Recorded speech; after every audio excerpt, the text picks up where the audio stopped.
우린 이제 행복할 줄 알았어요. 이민만 가면 다 잘 될 줄 알았어요.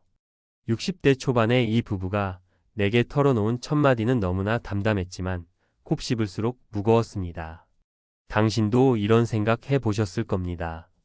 도시 생활은 너무 팍팍하니 은퇴하면 시골로 내려가 살까? 혹은 아예 물가 싼 해외로 이민 가면 풍족하게 살 수 있지 않을까? 누구나 꿈꾸는 시나리오죠. 하지만 현실은 다릅니다. 특히 준비 없이 환상만 품고 나가면 그 끝은 상상보다 훨씬 냉혹합니다. 오늘 이야기는 바로 그 생생한 고백을 바탕으로 합니다. 그리고 이 이야기는 결코 남의 일만은 아닙니다. 이 부부는 30년 넘게 대도시에서 살았습니다. 남편은 공무원, 아내는 소상공인으로 자식들 다 키워놓고 이제 우리 삶 즐기자며 일찌감치 전원생활을 계획했습니다. 작은 시골집도 지어뒀어요. 그런데 막상 몇 달 살아보니 불편함이 너무 컸습니다. 의료시설은 멀고 장 보러 나가기도 힘들고 겨울엔 난방비도 감당이 안 됐습니다. 그때 귀에 솔깃한 이야기가 들렸습니다. 동남아에 가면 한 달 100만 원으로 호화롭게 살 수 있다는 한국 커뮤니티 광고 글이었어요. 현지 부동산 브로커는 연금 생활자들 많이 온다며 한국인 타운 아파트를 추천했고 부부는 시골집을 처분해 계약금과 이주비를 만들었습니다. 첫 해는 정말 행복했답니다. 현지 물가가 싸니 외식도 자주 하고 수영장 딸린 콘도에서 친구도 사귀고 매일이 여행 같았죠. 문제는 2년 차부터였습니다. 코로나가 터지며 항공편이 끊기고 의료 불안이 커지자 공포가 몰려왔습니다. 남편이 심근경색으로 쓰러졌는데 응급 이송이 늦어 한국에서처럼 빠른 처치가 어려웠습니다.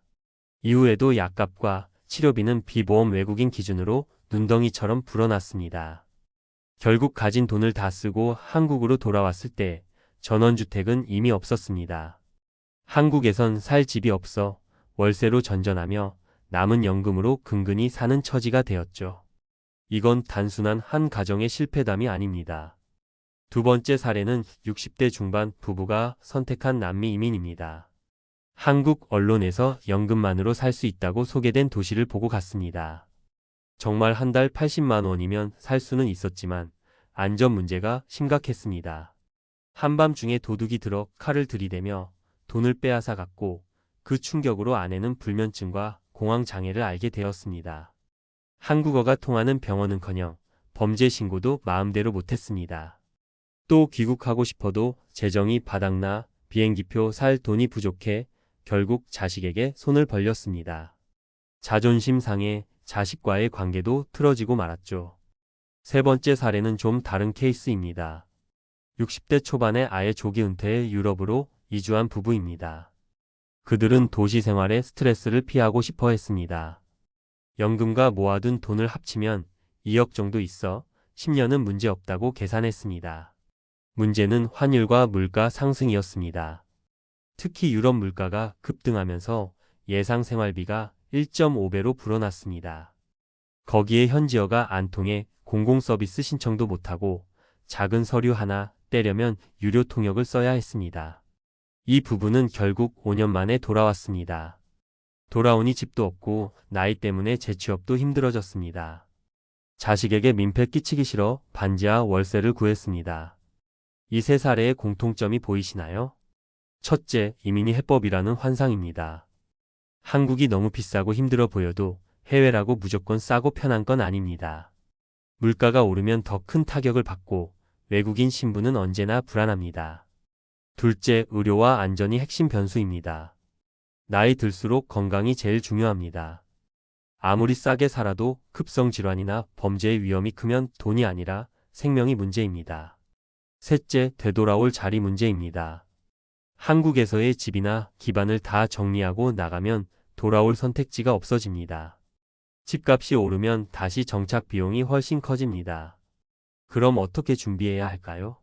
전문가들이 강조하는 건 한결같습니다. 첫 번째는 테스트 이주입니다. 최소 몇 달에서 1년 정도 살아보며 비용과 불편을 몸으로 확인해야 합니다. 관광으로 느낀 것과 사는 건 정말 다릅니다. 두 번째는 두 집 살림 전략입니다. 국내 거점을 유지하고 해외는 임대나 단기 거주 위주로 계획하는 겁니다. 돌아올 수 있는 선택지를 확보하는 게 안전장치가 됩니다. 세 번째는 위험 대비 자금입니다. 생활비 계산할 때 매달 쓰는 돈뿐 아니라 긴급치료비, 귀국 항공권 등 예비비를 반드시 포함해야 합니다. 마지막으로는 정보의 검증입니다. 현지 부동산업자나 인터넷 카페 글만 믿지 말고 실제 거주 경험자들의 다양한 사례를 듣고 준비해야 합니다. 많은 은퇴자들이 한국은 너무 살기 비싸, 시골은 불편하다, 외국 가면 다 해결된다는 생각으로 무리수를 둡니다. 하지만 정작 은퇴 후 삶은 돈 계산뿐 아니라 몸과 마음, 관계, 안정까지 고려해야 하는 복합적인 문제입니다. 오늘 소개한 이 부부의 이야기는 우리 모두에게 묻습니다. 정말 준비됐나요? 모든 걸 걸어도 후회하지 않을 만큼? 지금이라도 늦지 않았습니다. 무조건 이민 가면 낙원이라는 환상 대신 나이 들수록 더 꼼꼼하고 냉정한 계산이 필요합니다. 당신의 노후가 가족의 미래가 달린 문제니까요. 함께 고민해 보시죠. 어떻게 하면 내 노후를 더 안전하고 편안하게 그리고 후회 없이 설계할 수 있을지? 그게 진짜 은퇴 준비 아닐까요? 이번엔 앞서 다룬 생생한 사례와 교훈을 바탕으로 보다 전문가적인 관점에서 구체적이고 실용적인 정보를 좀 더 깊이 풀어볼게요. 너무 무겁지만은 않게 실제로 내가 준비하려면 어떻게 해야 하나 하는 관점에서 현실적으로 말씀드릴 테니 한번 차근차근 따라와 보세요.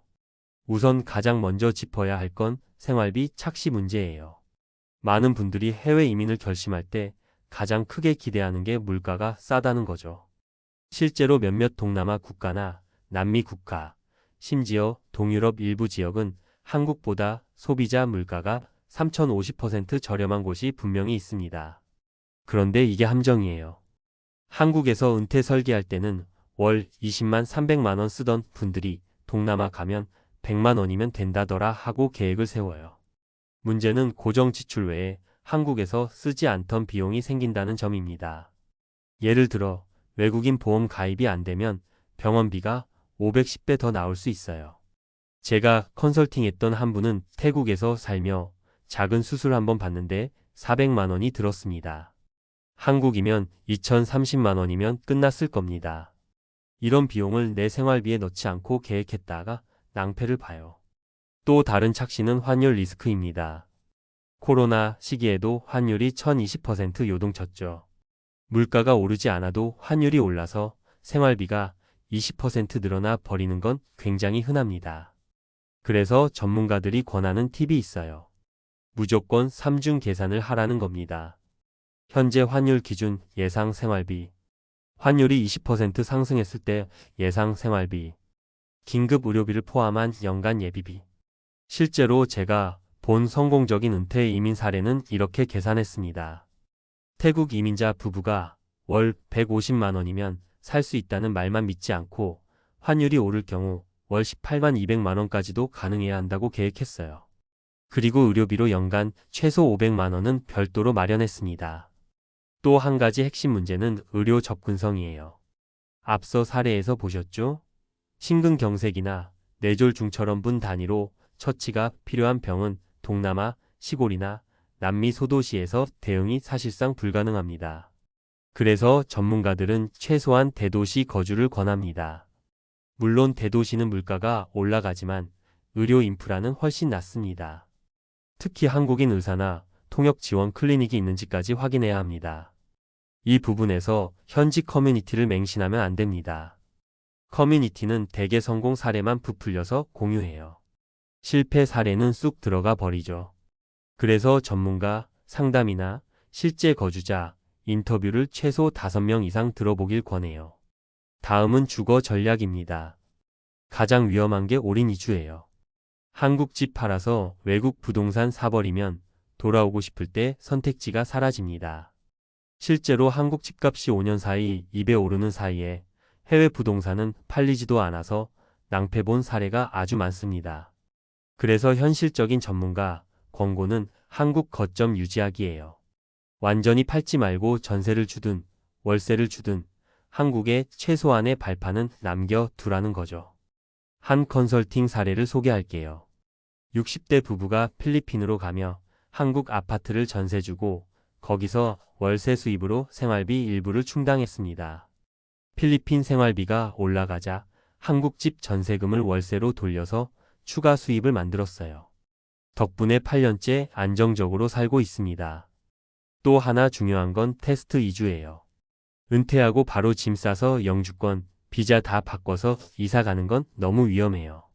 최소 6개월에서 1년 정도는 단기 임대나 관광 비자로 살아보고 불편한 점, 추가 비용, 건강 문제를 다 확인해야 합니다.